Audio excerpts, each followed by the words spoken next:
Casey Dalene. I'm the curatorial assistant here at Guildhall. I've been here a little over a year, and this is my first curatorial endeavor. And it's been a thrill working with Sara Mejia Kriendler on this exhibition.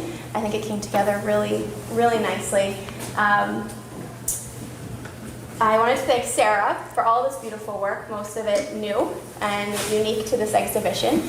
I also wanted to thank her father, John. He needs to add art handler to his resume. And for everyone for being here. I guess we're the only people that are not at Art Basel, which is great. Sara received her bachelor's at the University of Pennsylvania and her master's from the School of Visual Arts. She now resides in Brooklyn and also comes to the Hamptons pretty regularly. Her parents live full-time in Sagaponic. She made most of the work in her studio in Sagaponic. This exhibition was honored as part of her award. She received top honors in our 2016 Artist Members exhibition, which was it was juried by Jia Jia Fei of the Brooklyn Museum. She was at the Guggenheim and then at the Jewish Museum. Jewish Museum, excuse me. So that was amazing. Everything, like I said, that you see is new and made specifically for this exhibition. It's based on a previous body of work that she most recently exhibited in Pereira, the Museo de Arte de Pereira in Colombia, Colombia. We're so thrilled to have her work here. This exhibition will be up through December 16th. So spread the word if anyone hasn't seen it yet. So all three shows are really incredible. I'll now turn it over to Sara to elaborate further, and she's going to talk a little bit about her work, and then definitely save your questions and comments for after that. All right. So thank you all for coming, and a big thank you to Casey. It was really amazing to work with her. And my dad, who is here, who did much more than art handling. He also, fed me and let me work in his garage, so that counted for a lot. So I'm going to talk about this exhibition, and we can do questions afterwards, but if you want to interrupt me at any time with a burning question, also feel free to do that. So Tolstoy said that all great literature is one of two stories. It is either a man goes on a journey or a stranger comes to town. So this exhibition is very much the former. A man goes on a journey, except in this case it's a woman. So that's where I wanted to start. And this journey for me really started with a trip that I took to Colombia. So my mother is Colombian, and I got to spend a lot of time there as a child, and they call it the land of magical realism, for a reason. It was a really magical time for me. But then my parents moved to Europe, and Colombia became, very dangerous for a time, so I wasn't able to return for over 20 years. And this exhibition really came from my return there, so it is kind of a homecoming story and what that homecoming inspired. So that's what I'm going to be talking about today. So it's interesting that when we talk about art, we speak about bodies of work.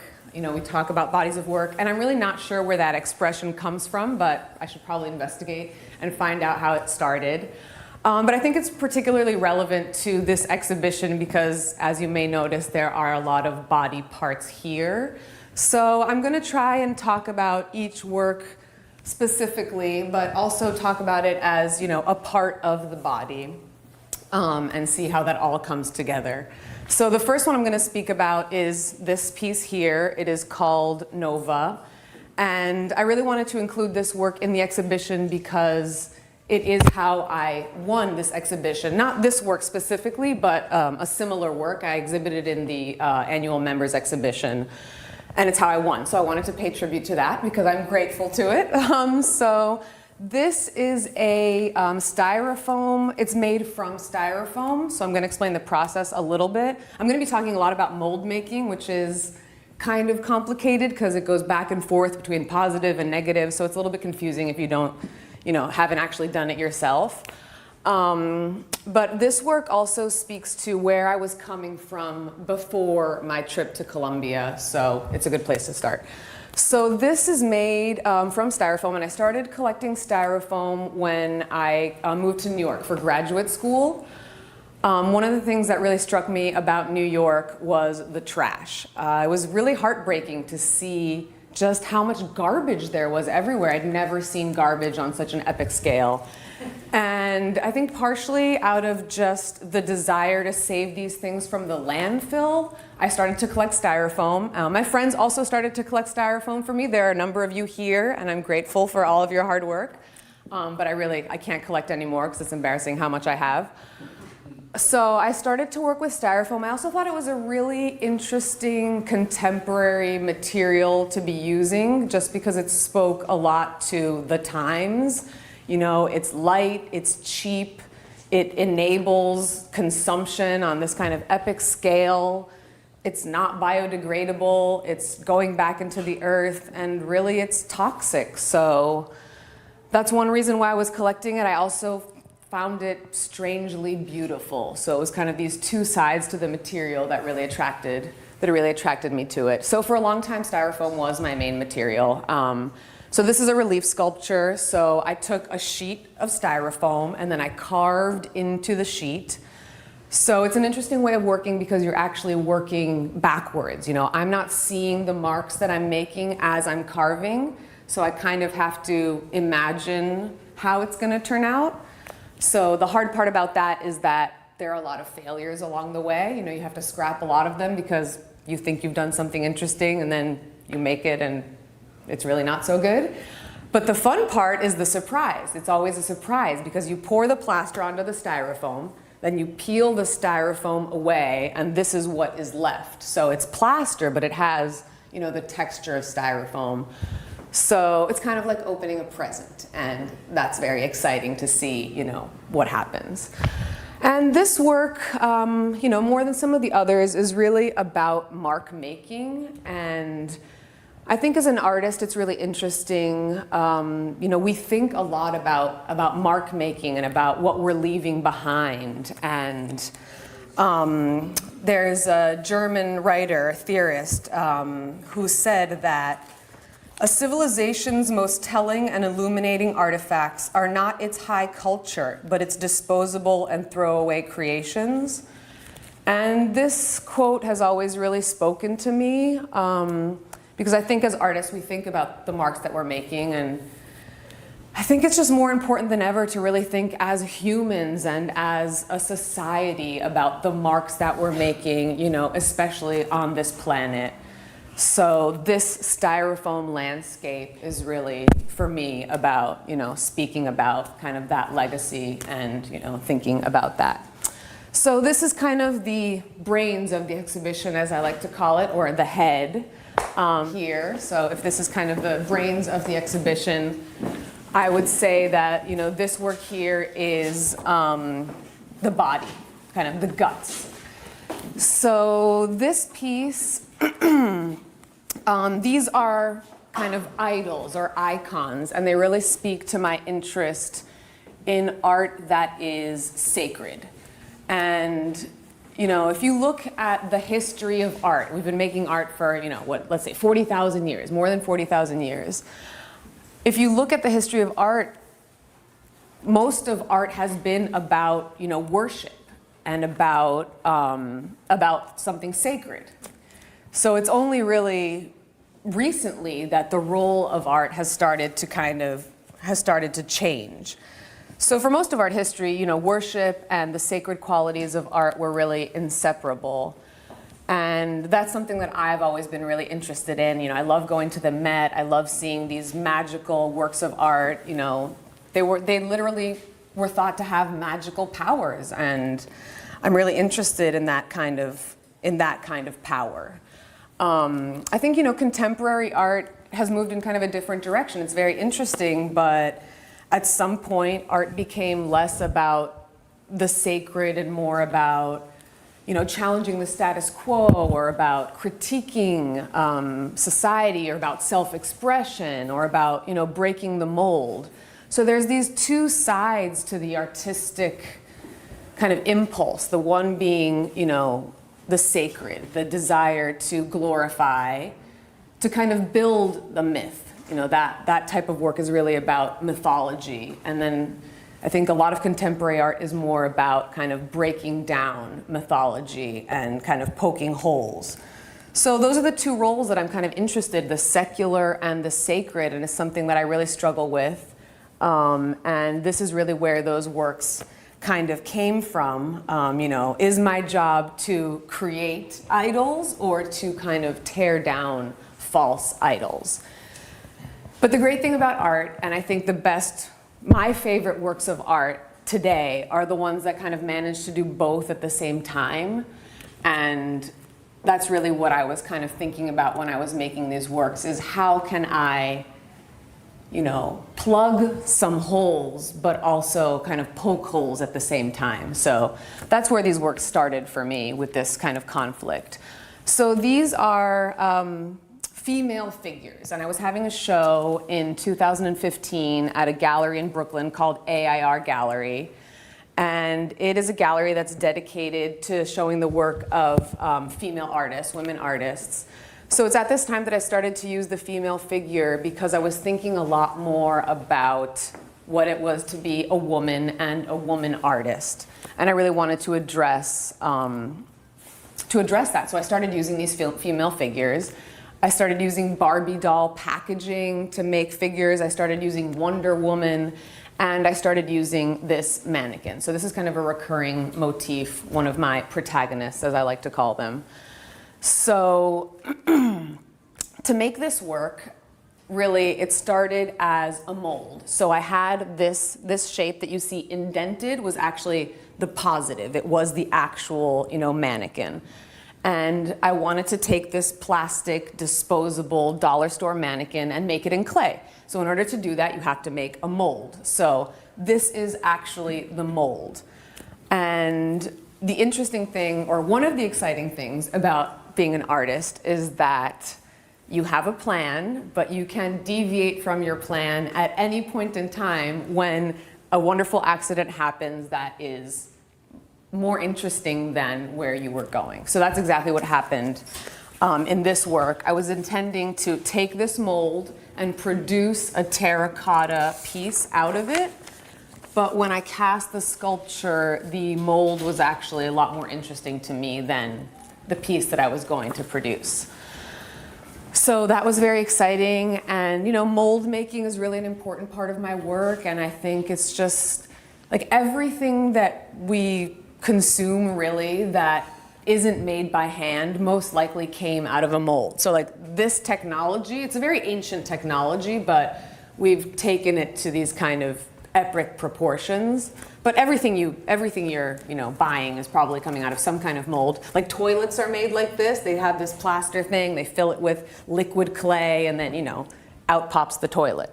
So I thought it was really relevant to make the mold the sculpture, to really talk about that process. And so that's where this work came from. And it's interesting to me because people always ask me if this is me, like if this came from my body, and I'm not really sure whether I should be flattered or terrified, because clearly it's augmented in all the right places and minimized in all the right places. But it really does speak to also, the woman's body and, how that is being manipulated. So because people kept asking me whether it was me, in my head I started to call this sculpture The Better Versions of Me. So that was kind of the working title. But the other accident that happened while I was producing this work was after I'd made the mold, I decided, okay, this is more interesting than the sculpture I'm going to make. But I still wanted to try and see what happened when I made it in, terracotta. So I poured clay into this cavity because that's how you would produce the terracotta. You pour clay in, you wait for it to harden, then you take out the clay, and that is the result. Well, I wasn't expecting, what I wasn't expecting to happen at all. I knew there would be some kind of staining, but I didn't know that it would leave these really intricate marks, this pattern and these kind of veins.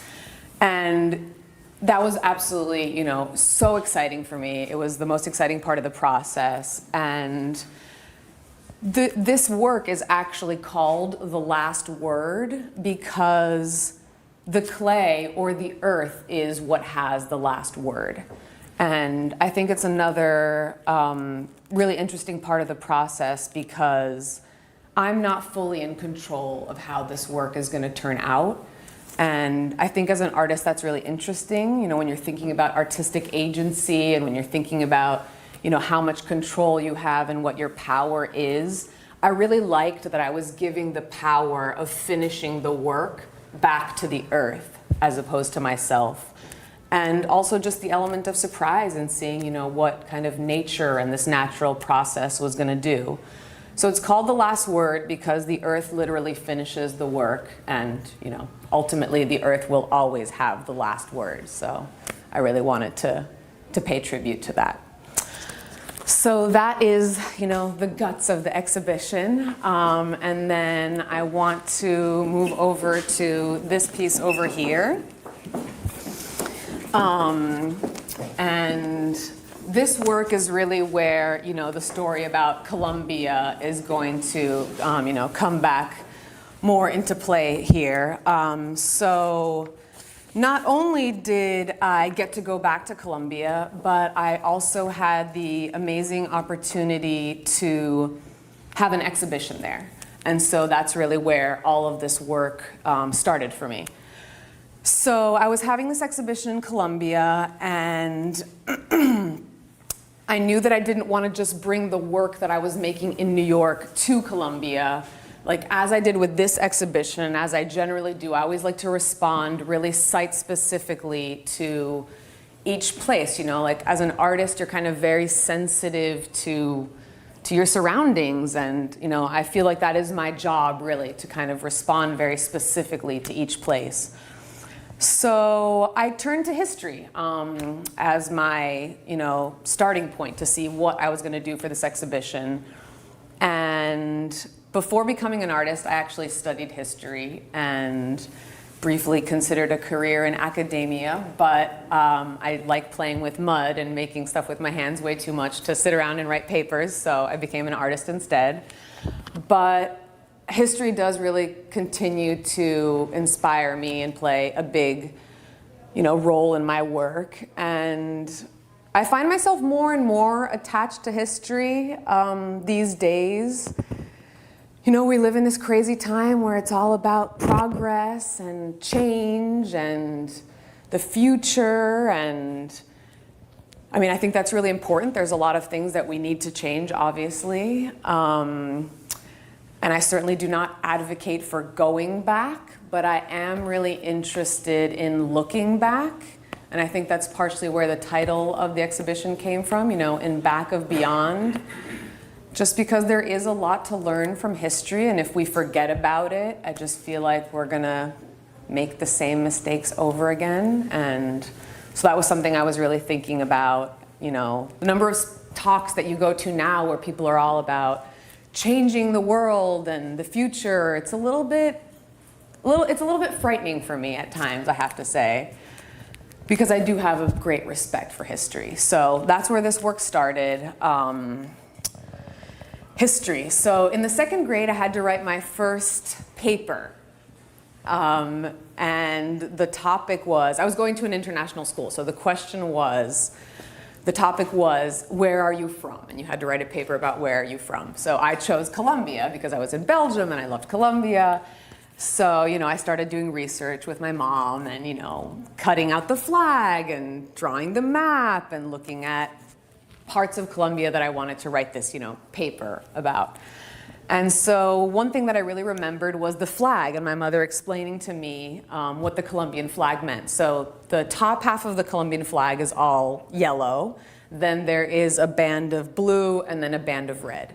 And so the story that she told to me was that the yellow was to represent, the yellow was, most of it, half of the flag, twice the other strips, because it represented the riches and the gold that came from Colombia.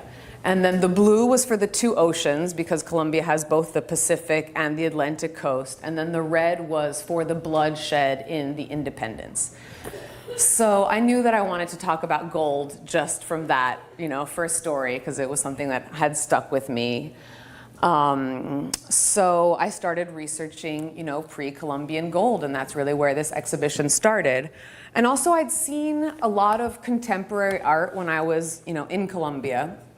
And this kind of goes back to what I was talking about earlier about, art that is about honoring something versus about criticizing. And a lot of the work that I saw in Colombia was really political, really biting, really critical, and deservedly so. Like, there's a lot to critique, and there's a lot there that artists need to address, and I think that that's really important, but it's just not where I was personally coming from.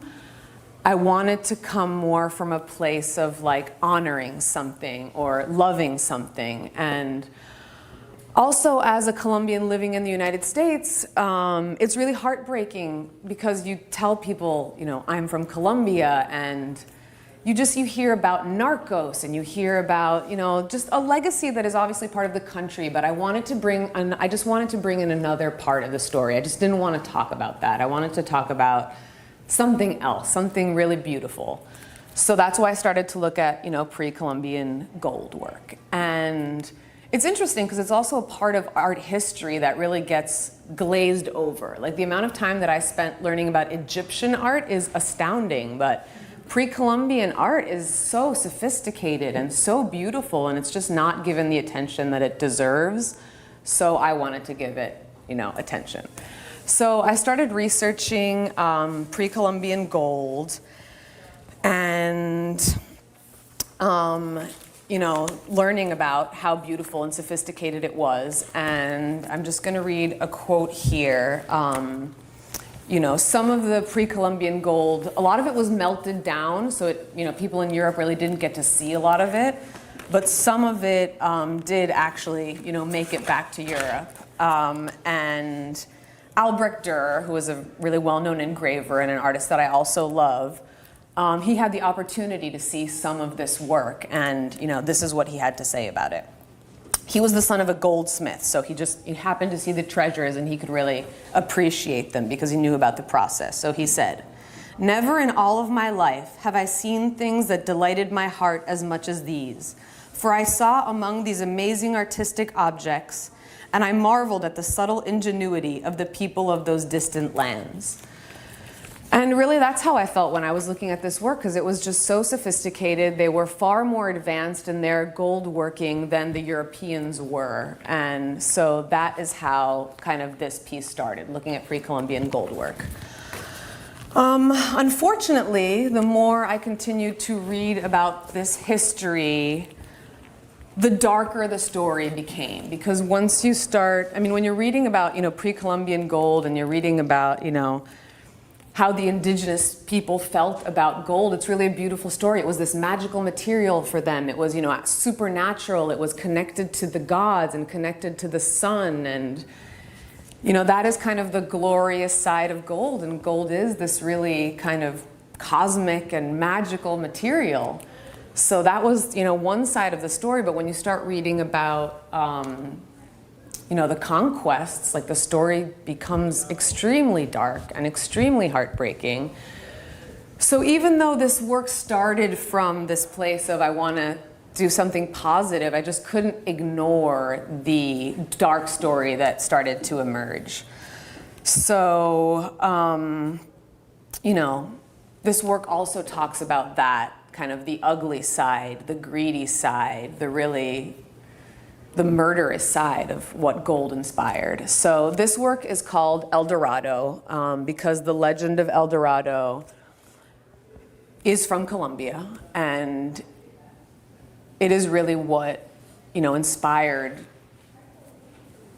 this story that I'm going to tell you. So El Dorado means the golden one because there was this legend that the Spaniards started to I mean, nobody knows whether it's really true or whether they just fabricate it, but either way, in around 1540, the Spaniards in the New World started talking and looking for El Dorado. And the story was that there was a chieftain, the head of this tribe in Colombia, that, lived in a place where there was so much gold that every day the chieftain would wake up and cover his body in gold dust. And that's all he wore. He didn't have armor. Like, his attire was this golden dust. And then every day he would wash it off and start over again. So there was so much gold that he could do this all the days of the year. And then the other side of the story that they started to hear was that this chieftain, as part of this elaborate ritual, would go out on a raft in the middle of a lake. And this raft would be loaded up with gold and loaded up with emeralds, and that he would then dump all of that into the lake as kind of an offering to the gods. So, it's really such a beautiful idea. Like, there is some evidence that this ritual did actually occur. And it's such a beautiful idea because it was this idea of taking this raw material from the earth, forming it into this really exquisite works of art, and then kind of giving it back to the earth. And it was just such like a humble gesture. But all the Spaniards could think about was, there's a lake somewhere that's full of gold and we need to find it. So, as I started reading about the history, it was just a story of how many people died on this quest. Like, not just the indigenous people that they killed, but the Spaniards themselves. I mean, so many of them, they were in this really harsh landscape trying to find this city of gold. At some point, they were so hungry that they were eating the leather on the soles of their shoes as food to try and sustain themselves. So it was really, a very dark story. So this piece for me, I say, is about what it means to look for something but not to see. And it's about blindness in a way. And it's also, it has a memorial quality for me. Like, I was just thinking so much about all these lives that were lost. And so it was a little bit haunting to make this work because I had these empty eyes looking back at me for a number of months. So I guess, as I was saying before, I started from a place of wanting to talk about pre-Columbian gold and really honoring that, but I ended up in kind of a darker story. And F. Scott Fitzgerald said that the test of a first-rate intelligence is the ability to hold two opposed ideas in mind at the same time and still retain the ability to function. And I think this is a really interesting quote in terms of talking about all these different conflicts that I've been addressing, because in my life, I do not feel capable of doing this at all. But I think what's great about art is that it can do both things at the same time. And as I said before, I really do think that the best works are able to do both things at the same time and kind of bring those conflicts, together. And I think that's kind of how we deal with those things. So that's really, where this work came from for me. And I also was really interested in bringing this piece out here to the Hamptons because I think this story of, this pursuit is something that is still very relevant today and, especially here. I'm going to talk about one more piece, maybe end on a slightly more cheery note. So this is,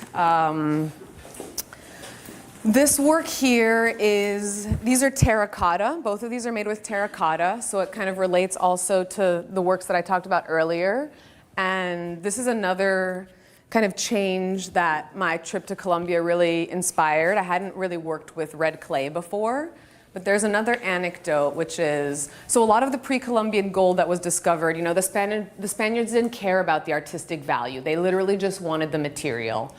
So they didn't see the beauty or the artistry. They were just like gold. So they melted most of it down in the New World into gold bars or ingots to be shipped back. And the really bizarre thing is that they would take a lot of this gold that had been used for ritual in one way, and then they would use it in their own churches and in their own rituals. So it was just such a disturbing thing to think that you could be in a church in Europe and that gold was melted down from, you know, somebody else's sacred work. But there's this anecdote that, you know, one of the indigenous people saw the Spaniards melting down the gold, and they just said, you know, why on earth would you do that? An unworked piece of gold is worth the same as a lump of clay. Because for them, it was really not, I mean, the gold itself was a magical material, but it was more about their transformation of this material. So I wanted to use clay also in the work to talk about the earth, but also to talk about this relationship between kind of the earthen and the otherworldly, and to really question the value of these things. Like, why do we value these things, you know, so differently? So this piece, this bowl here, is really about inspiration. So, you know, I've tried to get a little bit in this talk at, you know, where it all comes from, where this all comes from. Like, I don't really think it's my job to figure out what it means, but I do think it's important to think about, you know, where it comes from. And so this work is about inspiration. As much as I've talked about it today, it's all really a mystery as an artist about where we get these ideas and how it all happens. And this work is called Inner Visions, because one of the magical things about being an artist is that you do have inner visions. You see pictures inside of your head, and you know, that's so exciting. Like, the really exciting part about being an artist is that you see ideas or pictures in your head, and then you actually get to make them real. So I really think that is, you know, the magic of art for me, and I feel like I get to make dreams come true in this very strange way. And so that is really what this work is about. It's addressing that. And, you know, I think it's interesting if I think about, you know, this piece being about blindness, or what it means to look but not to see. I think this work for me is really about what it means to see clearly. And so in some ways, I would say it's kind of the heart of the exhibition. And so I think I will end there.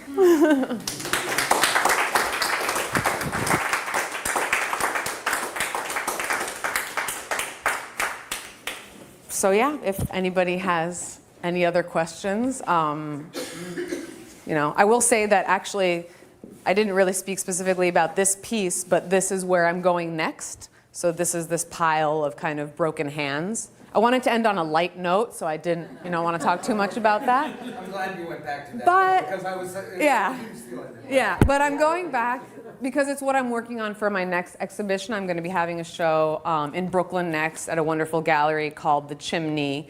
And so right now I'm working on making a ton of these, you know, broken hands. So that's where I'm going next, but yeah. I have a question for you. What's Okay. underneath the gold leaf? What's the base material? Okay, so this is actually not gold leaf, it's gold foil. So the same material that like a candy bar comes wrapped in is how I made this. So it started as little tiny candy wrappers. There is no base underneath it. It is actually made entirely out of gold foil. So it's very fragile. It's very strong, but it's also very fragile, but it is 100% gold foil. There's nothing behind it. Did you work it over a form? So I had a form, I had these masks, these plaster masks. So it's also this mold making process that goes back and forth. So I had plaster masks, and I would take these big sheets of gold foil, and then I would work them over the form and kind of emboss them. And you know, it's a traditional gold working technique that people do with real gold, but you know, I did it with gold foil. So it's something that kids do in school. I also really like, you know, artistic techniques that are kind of available to anyone. Like every kid has taken a piece of foil and kind of conformed it to some object. So I did that, and then I took the foil off of the form and left just the foil. So, yeah. very beautiful piece, and it looks very delicate. It's very long. Is it one piece? It is one piece. Wow, how do you transport that? It was 4 pieces when it arrived at the museum. It became one piece here. So what happens now? Yeah. That's a very good question. Do you have an 18-foot truck? Because I'm looking for one. You have 10 days to figure that out. Yes, I have 10 days to figure it out. I was worried more about the talk, and then I'll focus on the next. Go on a surf rack. Oh no, I don't think so. Yes. Yeah, I was curious about the bowls I asked before. I thought it was pottery.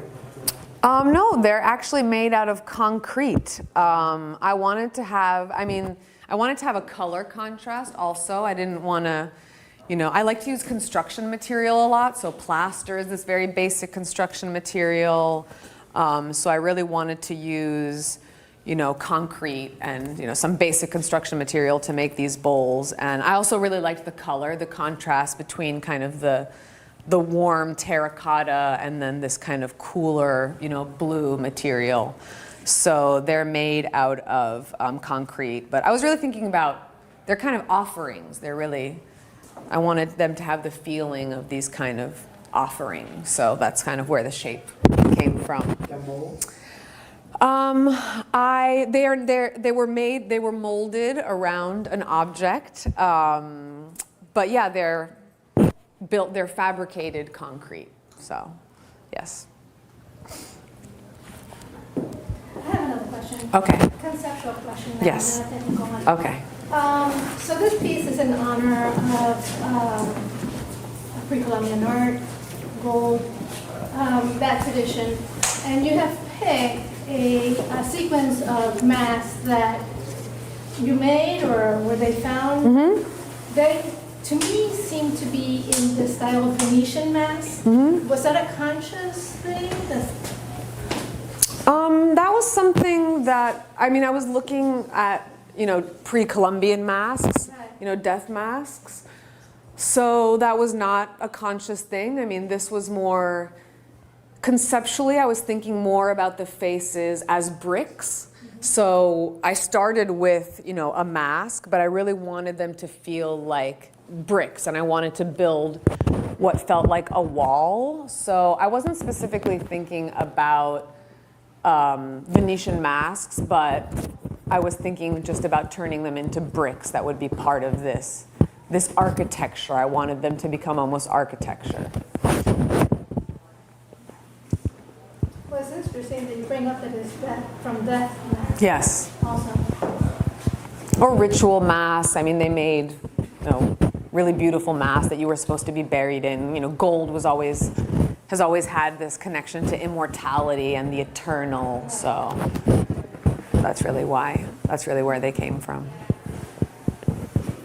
Yes. What do you see as the next steps in the evolution of your art? Well, I'm working on these golden hands for the exhibition. And these terracotta hands for the exhibition. So I really want to continue with this body of work. I think, when I was a younger artist or when I was first starting out, the jumps that I was making were kind of bigger, these bigger leaps. But sometimes you feel like in your work, like you really hit, a note that you want to keep varying. So I think for now I'm really interested in seeing where I can continue to take these works as opposed to like completely innovating. And it was really interesting because speaking back to what I was mentioning about history, I was listening to this talk by this fascinating artist named Wolfgang Leib. And he has been making this one work of art for like 30 years, He's this amazing artist, and he collects pollen from, different trees, and then he makes these beautiful paintings. It takes him months and months and months to collect this pollen. And then he makes these beautiful paintings on the floor with just pollen. And he was talking about how in an age that's so obsessed with innovation and change and making new things, and as artists you feel that pressure, like, okay, I need to make something new, I need to make something new. He was saying, I love that I'm going to keep making this exact same work And I think that that is radical. So I'm a little bit inspired by that. I don't think I have his level of maybe obsession to one idea, and he's done other things, but I think for now I want to try and just continue to see how far I can take these ideas before jumping to something totally new. But I'm going to work on the hands, and that will probably be new. So I don't know. You can't really control it. You're an artist. Stuff happens. And then you look back and you're like, what happened? And why hands? Well, the handmade is another one of those conflicts. I didn't really address it so much in the talk, but I think in my work I'm very interested in that. You know, mold making, what is made in a mold, what is made by hand. And I think the question as an artist for the hand is so important. I mean, the oldest art is literally hands on a wall. Like, that's where it started. So now that we're moving into this digital age where everything is on a screen, I think I'm more interested than ever in talking about the human hand. But it's also really a symbol of labor for me. Like, my work is very labor intensive, and I really respect labor. So I think it's also going to speak a lot about labor, and it's something that I'm thinking about. So that's why I'm interested in the earthen hand. But it's also, you know, a mass-produced hand, so it has kind of that conflict in there that I was talking about. So hopefully it'll do both at the same time. I Yes. see a lot of your work is really following intended and unintended results and letting them happen. So that, to me, anyway, there's always that value-causality factor. The more you look, the more things play. Because even in your wall piece, you're getting the positive vibes, but you're also getting the negative vibes. Yes. And playing with where you're molding, you're getting a positive hand, but it's not a real. Yes. And with the gold being melted down, gold is real. It has a value, but what is the value? That chain of changes. Mm-hmm. So it all seems, I don't know if you feel it in that kind of journey, but it visually imprints on me in that kind of journey. You know what I mean?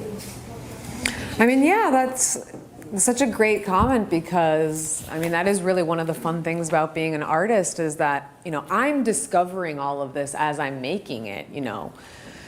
People ask you a lot about, like, what it means or what it is, and, you know, I'm figuring it out too. Like, I don't know, I mean, as much as I envision these things in my mind before I put them out there, once they're there, it's something else. And then I also have to, you know, I didn't know that the positive, what you said is true, and I mean, a lot of people have mentioned that, and I had no idea that that was going to happen. So that's kind of part of the magic of it, is that those things happen, and then you make another step based on that information, and it's part of the fun, really.